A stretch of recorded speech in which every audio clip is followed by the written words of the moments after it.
สวัสดีครับดวงคนเกิดปีละกาปีพ.ศ. 2569ปีแห่งการเปลี่ยนแปลงเปิดทางชีวิตพลิกจากเหนื่อยเป็นมีโอกาสสวัสดีครับท่านผู้ฟังทุกท่านวันนี้ขอเชิญชวนทุกท่านที่เกิดปีละกาหรือผู้ที่มีคนรักในครอบครัวหรือคนใกล้ชิดเกิดปีละกามารับฟังเรื่องราวที่น่าสนใจเกี่ยวกับดวงชะตาในปีพุทธศักราช 2569 ปีนี้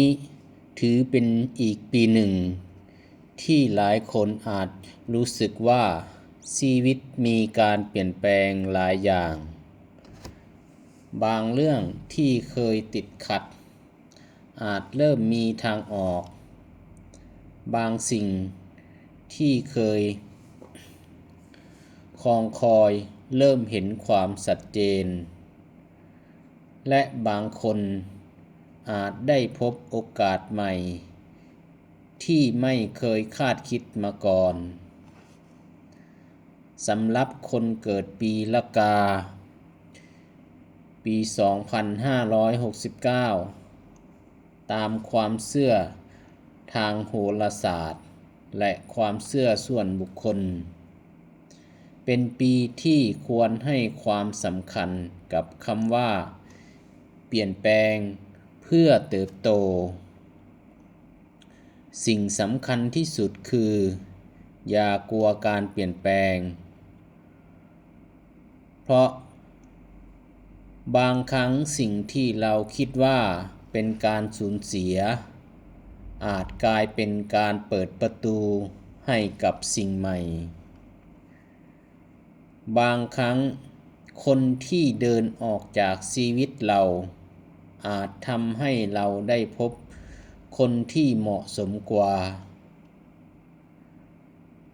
บางครั้งงานที่ไม่ได้ทำต่ออาจทำให้เราได้พบโอกาสที่ดีกว่าและบางครั้งเงินที่เราเคยเสียไปอาจกลายเป็นบทเรียนที่ทำให้เรารู้จักบริหารเงินได้ดีขึ้นดังนั้นในปี 2569 สำหรับคนเกิดปีละกาจึงไม่ใช่ปีที่ควรนั่งรอให้โชคเข้ามาหาเพียงอย่างเดียวแต่เป็นปีที่ควรลงมือทำคิดให้รอบคอบและเปิดใจรับโอกาสใหม่ๆก่อนที่จะรับฟังคำทำนายทั้งหมดขอให้ท่านผู้ฟังใช้วิจารณญาณและมองเรื่องดวงชะตาในฐานะความเชื่อและแนวทางในการใช้ชีวิตเพราะอนาคตของเรายังขึ้นอยู่กับการกระทำการตัดสินใจและความพยายามของเราเองสวัสดีครับท่านผู้ฟังทุกท่านนี่คือภาพรวมดวงคนเกิดปีละกาปี 2569 สำหรับคนเกิดปีละกาปีนี้มีแนวโน้มจะเป็นปีแห่งการจัดระเบียบชีวิตหลายคนอาจเริ่มรู้สึกถึงเวลาที่ต้องตัดสินใจบางอย่างแล้วสิ่งใดที่ไม่ดีต่อชีวิตสิ่งใดที่ทำแล้วไม่มีความสุขสิ่งใดที่ทำให้เราเสียเวลาหรือความสัมพันธ์ใดที่ทำให้เราเหนื่อยใจปีนี้ อาจเป็นช่วงเวลาที่ทำให้เรามองเห็นสิ่งเหล่านั้นชัดเจนขึ้นคนที่เกิดปีละกามักเป็นคนที่มีความรับผิดชอบสูงเป็นคนที่ตั้งใจทำงานและเมื่อรับปากอะไรกับใครก็มักจะพยายามทำให้สำเร็จแต่ข้อหนึ่งที่ต้องระวังคือบางครั้งคนปีละกาอาจคิดมากและคาดหวังกับตัวเองสูงเกินไปเมื่อทำอะไรไม่ได้ดังที่ตั้งใจก็อาจรู้สึกผิดหวังกับตัวเองดังนั้นในปี 2569 สิ่งที่สำคัญคืออย่ากดดันตัวเองมากจนเกินไปชีวิตไม่จำเป็นต้องประสบความสำเร็จทุกเรื่องพร้อมกันบางเรื่องอาจต้องใช้เวลาบางโอกาสอาจยังไม่ถึงเวลาและบางสิ่งที่กำลังเกิดขึ้น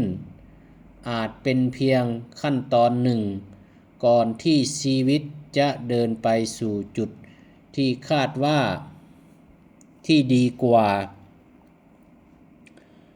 ดวงการงาน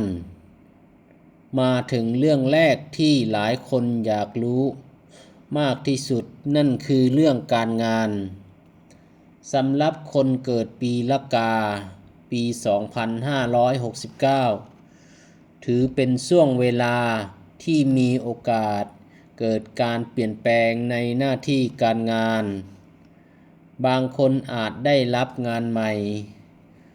บางคนอาจได้รับหน้าที่เพิ่ม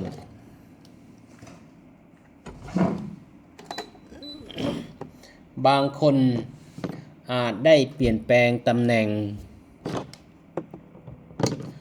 บางคนอาจมีโอกาสย้ายงานและบางคนที่ทำธุรกิจส่วนตัวอาจเริ่มมองเห็นช่องทางใหม่ๆในการสร้างรายได้ช่วงแรกของปีอาจมีความรู้สึกเหนื่อย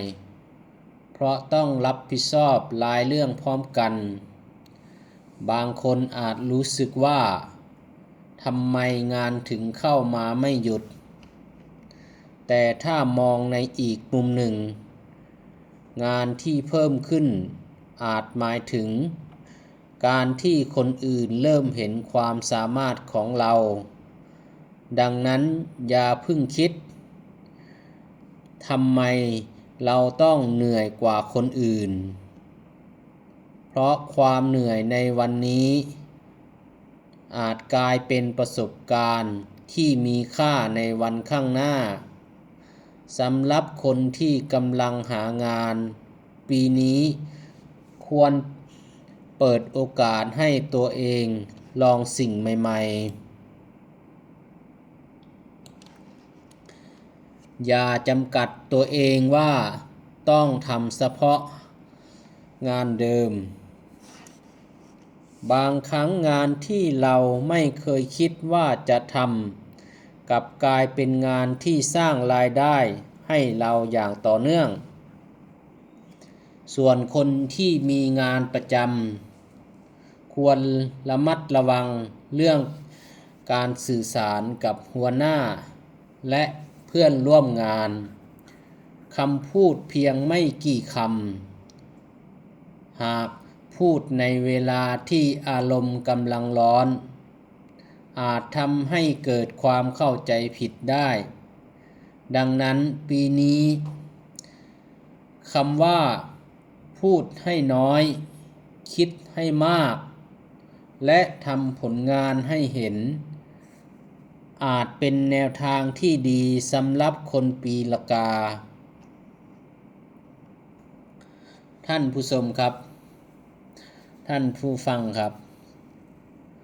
สำหรับดวงการเงินเรื่องต่อมาคือการเงิน ในปี 2569 คนเกิดปีละกามีโอกาสหาเงินได้หลายช่องทางแต่สิ่งที่ต้องระวังคือเงินเข้ามาแล้วอาจมีเหตุให้ต้องจ่ายออกอย่างรวดเร็วบางคนอาจมีค่าใช้จ่ายเกี่ยวกับบ้านบางคนอาจต้องช่วยเหลือครอบครัวบางคนอาจลงทุนกับอุปกรณ์ในการทำงานหรือบางคนอาจมีค่าใช้จ่ายที่ไม่ได้วางแผนไว้ดังนั้นปีนี้ไม่ควรใช้เงินตามอารมณ์ก่อนซื้ออะไรลองถามตัวเองว่าจำเป็นจริงหรือไม่ถ้าไม่ซื้อวันนี้ชีวิตเราจะลำบากหรือไม่เพียงแค่คิดก่อนใช้เงินก็สามารถช่วยให้เราประหยัดเงินได้มากสำหรับคนที่กำลังมีหนี้ปีนี้ควรให้ความสำคัญกับการวางแผนชำระหนี้อย่าสร้างหนี้ใหม่เพื่อปิดหนี้เก่าโดยไม่ศึกษารายละเอียดให้ดีและไม่ควรให้ใครยืมเงินจำนวนมากเพียงเพราะเกรงใจเพราะบางครั้งการช่วยเหลือคนอื่นจนตัวเองเดือดร้อนอาจทำให้เกิดความเครียดในระยะยาวส่วนคนที่ทำธุรกิจปีนี้ควรแยกบัญชีส่วนตัวกับบัญชีธุรกิจให้ชัดเจนเงินที่เข้ามาไม่ใช่ทั้งหมดคือกำไรต้องหักต้นทุนค่าใช้จ่ายและเงินสำรองก่อนถ้าบริหารจัดการดีปีนี้อาจเป็นปีที่เริ่มสร้างฐานะให้มั่นคงได้ดีขึ้นท่านผู้ฟังทุกท่านครับโชคลาภของคนปีละกาในเรื่องโชคลาภตามความเชื่อคนเกิดปีละกาในปี 2569 อาจมีจังหวะได้พบโอกาสจากสิ่งที่ไม่ได้คาดคิด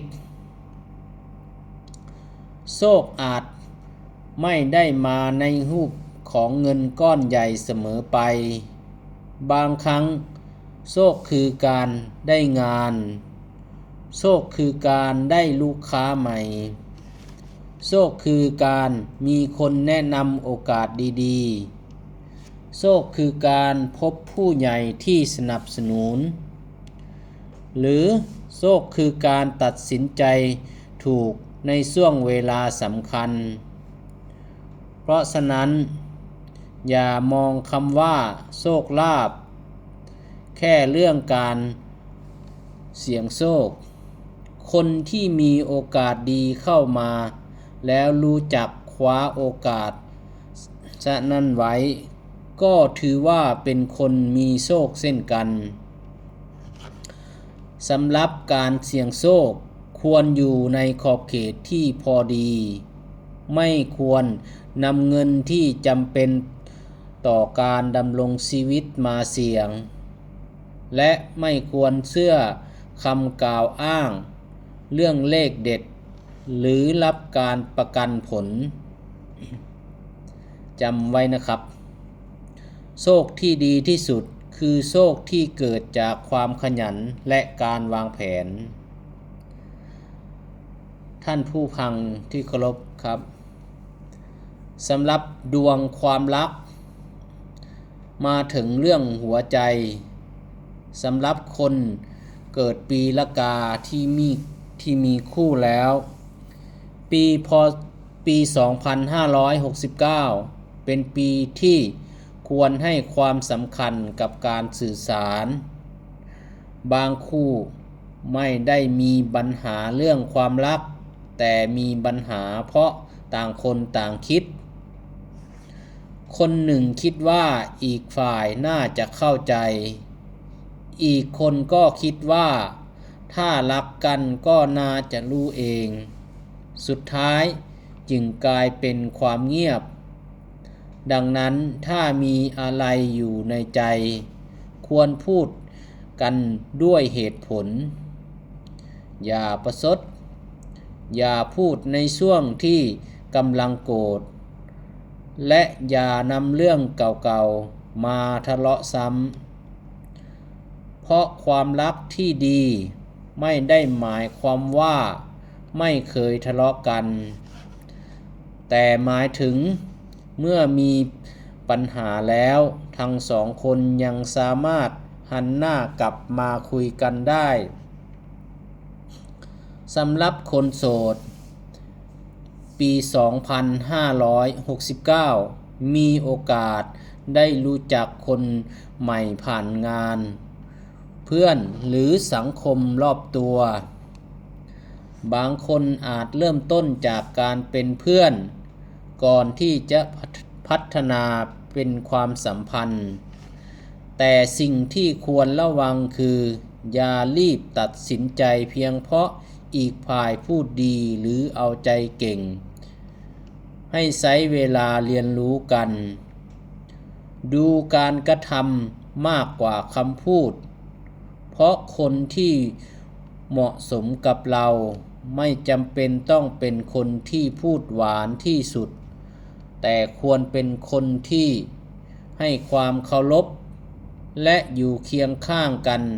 ในวันที่ชีวิตไม่ง่ายคนเกิดปีละกากับครอบครัวเรื่องครอบครัวถือเป็นอีกเรื่องหนึ่งที่สำคัญคนปีละกาหลายคนเป็นคนที่ห่วงครอบครัวแต่บางครั้งอาจไม่ค่อยพูดออกมาปีนี้ควรหาเวลาอยู่กับครอบครัวให้มากขึ้นไม่จำเป็นต้องพาไปเที่ยวราคาแพงเพียงกินข้าวด้วยกันโทรศัพท์ถามความทุกข์สุขดิบหรือพูดคุยคำง่ายๆว่า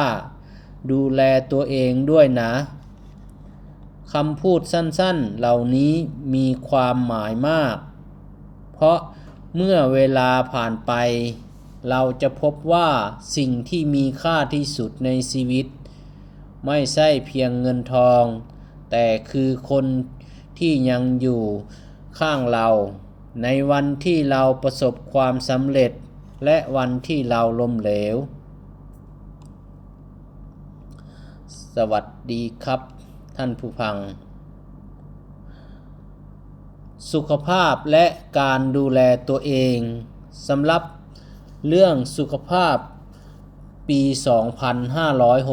2569 คนปีละกาควรให้ความสำคัญกับการพักผ่อนโดยเฉพาะคนที่ทำงานหนักอย่าคิดว่าอายุยังน้อยแล้วไม่จำเป็นต้องดูแลตัวเองร่างกายที่ดีต้องได้รับทั้งอาหารที่เหมาะสมการนอนหลับและการออกกำลังกายหากมีการผิดปกติหรือมีความกังวลเกี่ยวกับสุขภาพควรปรึกษาแพทย์หรือผู้เชี่ยวชาญไม่ควรใช้คำทำนายทางโหราศาสตร์แทนการรักษาทางด้านการแพทย์สิ่งหนึ่งที่คนปีละกาควรระวังคือความเครียดจากการคิดมากบางเรื่องยังไม่เกิดขึ้นแต่เรากลับคิดล่วงหน้าไปแล้วหลายเดือนทำให้ตัวเองเหนื่อยทั้งที่ปัญหายังไม่เกิดดังนั้นลองฝึกอยู่กับปัจจุบันอะไรที่แก้ไขได้ให้ลงมือแก้ อะไรที่ยังแก้ไขไม่ได้ให้ค่อยๆปล่อยวางและอะไรที่อยู่นอกเหนือการควบคุมก็ค่อยๆเรียนรู้ไปท่านผู้ฟังที่เคารพครับบุญเก่าและสิ่งดีที่กำลังกลับมา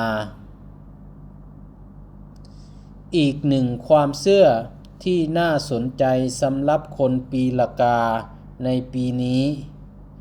คือเรื่องของบุญเก่าบางคนอาจเคยช่วยเหลือคนอื่นโดยไม่หวังผลตอบแทนเคยดูแลพ่อแม่เคยช่วยเหลือคนตกทุกข์ได้ยากเคยทำบุญเคยช่วยเหลือสัตว์หรือเคยทำความดีเล็กๆที่ไม่มีใครรู้สิ่งเหล่านี้ตามความเชื่อทางพุทธศาสนาและ ความเชื่อในเรื่องกรรมย่อมเป็นเหตุปัจจัยที่ดีแต่ไม่ควรเข้าใจว่า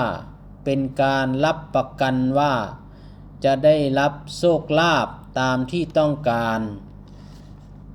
สิ่งที่สำคัญที่สุดคือทำความดีต่อไปโดยไม่หวังผลจนเกินไปเพราะบุญที่แท้จริงไม่ใช่การทำเพื่อแลกกับสิ่งใดแต่คือการฝึกใจของเราให้ดีขึ้นหากมีโอกาสในปี 2569 ลองทำบุญในรูปแบบที่เหมาะสมกับกำลังของตัวเองเช่นทำบุญช่วยเหลือผู้ทุกข์ยากไร้บริจาคสิ่งของที่ไม่จำเป็นช่วยเหลือผู้ป่วยหรือผู้ด้อยโอกาสดูแลพ่อแม่รักษาศีลนั่งสมาธิสวดมนต์หรือแม้แต่การให้อภัยคนที่เคยทำให้เราเจ็บปวดสิ่งเหล่านี้ล้วนเป็นการสร้างความสงบให้กับใจท่านผู้ฟังที่เคารพครับสิ่งที่คนปีละกาควรปล่อยวางในปี 2569 ปีนี้มีสิ่งหนึ่งที่คนปีละกาควรพยายามปล่อยวางนั่นคือความเสียใจจากอดีตบางคนยังคิดถึงเรื่องราวที่เกิดขึ้นเมื่อหลายปีก่อนยังถามตัวเองว่าถ้าวันนั้นเราตัดสินใจอีกแบบชีวิตจะเป็นอย่างไรแต่ความจริงคือเราไม่สามารถกลับไปแก้ไขอดีตได้สิ่งเดียวที่เราควรทำได้คือใช้บทเรียนจากอดีตเพื่อสร้างอนาคตอย่าใช้ความผิดพลาดในอดีตมาตัดสินว่าตนเองไม่มีค่าทุกคนเคยผิดพลาดทุกคนเคยเลือกผิดทุกคนเคยไว้ใจคนผิดและทุกคนเคยเสียใจแต่คนที่เข้มแข็งคือคนที่สามารถลุกขึ้นมาเรียนรู้จากสิ่งเหล่านั้นได้ดังนั้นปี 2569 จึงอาจเป็นปีที่เหมาะสมกับการเริ่มต้นใหม่ท่านผู้ฟังที่เคารพคนปีละกาควรระวังเรื่องใดเป็นพิเศษสิ่งที่ควรระวังที่สุดคือการตัดสินใจเร็วเกินไปโดยเฉพาะเรื่องเงินงานและความสัมพันธ์อย่าพึ่งเชื่อใครเพียงเพราะเขาพูดดีอย่าพึ่งลงทุนเพียงเพราะมีคนบอกว่ากำไรดีอย่าพึ่งลาออกจากงานเพียงเพราะทะเลาะกับหัวหน้า และอย่าเพิ่งเลิกกับคนรักเพียงเพราะอารมณ์ชั่ววูบทุกการตัดสินใจครั้งใหญ่ควรให้เวลาแก่ตัวเองลองนอน1 คืนลองปรึกษาคนที่ไว้ใจได้ลองเขียนข้อดีข้อเสียแล้วค่อยตัดสินใจเพราะบางครั้งชีวิตไม่ได้พังเพราะเราไม่มีโชคแต่พังเพราะเราตัดสินใจในเวลาที่อารมณ์กำลังอยู่เหนือเหตุผลท่านผู้ฟังที่เคารพครับเคล็ดลับเสริมกำลังใจสำหรับคนเกิดปีละกาหากต้องการเสริม สิริมงคลตามความเชื่อสามารถเริ่มจากสิ่งง่ายๆ 1. ทำบุญตามกำลัง 2. ดูแลพ่อแม่และผู้มีพระคุณ 3. พูดจาดี 4. รักษาคำพูด 5. ไม่เอาเปรียบผู้อื่น 6. ฝึกให้อภัย 7. ตั้งใจทำงาน 8. เก็บเงินอย่างมีวินัย 9. หลีกเลี่ยงอบายมุข และ 10. ทำความดีอย่างสม่ำเสมอเพราะสิ่งเหล่านี้ไม่จำเป็นต้องใช้เงินจำนวนมากแต่สามารถเปลี่ยนแปลงชีวิตของเราได้ในระยะยาวท่านผู้ฟังที่เคารพข้อความสำคัญสำหรับคนเกิดปีละกาในปี 2569 หากปีที่ผ่านมาคุณเคยรู้สึกว่าชีวิตเหนื่อยหากที่ผ่านมาคุณทำดีแล้วไม่มีใครเห็นหากคุณเคยช่วยคนอื่นแต่กลับถูกทำร้ายหากคุณเคยพยายามแล้วไม่ประสบความสำเร็จขอให้ปี 2569 เป็นปีที่คุณกลับมาดูแลตัวเองอีกครั้งอย่าคิดว่าความดีที่คุณทำไม่มีความหมายอย่าคิดว่าความพยายามของคุณสูญเปล่าบางครั้งผลอาจยังไม่เกิดขึ้นทันทีเหมือนเม็ดพันธุ์ที่เราปลูกลงดินในวันแรกเราอาจมองไม่เห็นวันที่2ก็ยังไม่เห็นวันที่3ก็ยังไม่มีต้นไม้แต่ใต้ดินอาจกำลังมีรากเล็กๆกำลังเติบโตชีวิตของคนเราก็เช่นเดียวกันความพยายามทุกครั้งอาจกำลังสร้างรากฐานบางอย่างให้กับอนาคตดังนั้นอย่าเพิ่งยอมแพ้